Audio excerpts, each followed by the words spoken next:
Hey everybody, BMac VR here. So I just got done playing Aces of Thunder for the first time, and I needed to sit down and record my first impressions right away because I was shocked. Uh, I don't think very many people are going to like this game. I'm just going to be upfront with it. I really don't think very many people are going to like this game. Um, and it's a strange one because it feels like at the core of Aces of Thunder, there's a lot of really good stuff going on. The visuals are great. The planes feel great. Um, it really nails that kind of World War II vibe. Probably too much, though, because there is zero hand holding in this game, and there is like zero tutorial. And I don't think hand holding is a bad thing. Like, I don't really think hand holding is necessarily the right term because it kind of has this negative feeling to it. But I felt like utterly lost the whole time I was playing this game. And there's some real head scratching design decisions going on here in Aces of Thunder. Flying the planes was not a problem for me. I've played plenty of flight sim games. I actually kind of like the VR like controls. The things that I struggled with were where to go and what I was supposed to do. And that was a shocker to me because there's really no HUD elements to tell you like this is the thing over here you're supposed to guard, or there's a tiny little like waypoint like ring that kind of guides you as to where you go, but a lot of the times it's really hard to see. And there is a map that you have in the cockpit that's like down here, and you have to look like all the way down there to see it.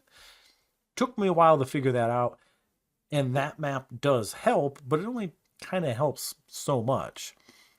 Um, so, like for example, when they say go and guard the radar station, I don't know what it looks like. I don't know where it is. I can fly around the general vicinity of it, I think, because there's the blue dot on my piece of paper. But yeah, I don't. Nothing looked like a radar station to me.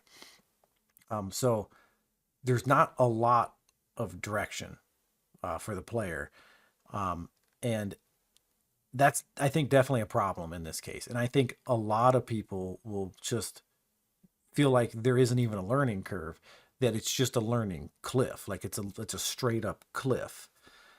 And yeah, so let's get into a bit more of it. The combat is it's difficult because it's a lot more sim than it is arcade, and there's like realistic bullet drop, which again I like all that stuff. I think it's cool. I just think you need some training for it, and there's no feedback really as a player as to when you shoot something. You don't really know if you hit something, and it's hard to hit things from far away because you got to lead your shots a whole lot, and then there's that realistic bullet drop, so it's very hard to hit stuff. But even if you do hit stuff, again, there's nothing to really tell you that you did. There's no one that comes over the radio that says, "Hey, nice shot," or you're an ace or anything like that. You don't really get a good sense of enemy planes and allied planes. When you get close enough to allied planes, there's like a little blue um, icon that pops in over top of their plane. So that tells you, but sometimes you have to get close enough to figure that out. And that is the only HUD element there is. And as a guy who likes sim stuff, it needs more. It definitely needs more. And it's especially difficult with the ground targets. So I just got done playing one mission where I was supposed to like escort allied tanks in through this city, and there were enemy tanks too, but it's in a city, and it's just hard to really figure out where the enemy tanks are because you're flying at like 2,000 feet and everything looks like an ant at that point.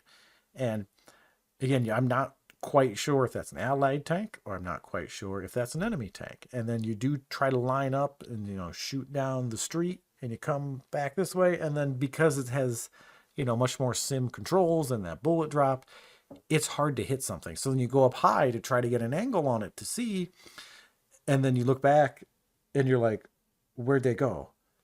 Because it's hard to find the one particular street that they're down in this vast city, and it's just it's it's difficult. It's difficult to learn how to play the game this way. And to make it a little bit worse is um, the first couple missions that I've played.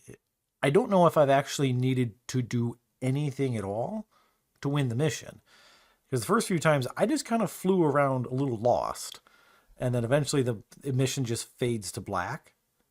And then it says victory. So I was like, okay, well, apparently they didn't destroy the radar station. And that doesn't really feel very good as a player when it doesn't seem like your contribution is needed at all. I know this is like the first like 5 or so missions of the game. So I'm sure that changes. Um, but it's strange. It's very strange. In the Pearl Harbor mission, you fly to Pearl Harbor and then you scout out a little bit, and then the Japanese come, and you're supposed to, then defend what's left of Pearl Harbor.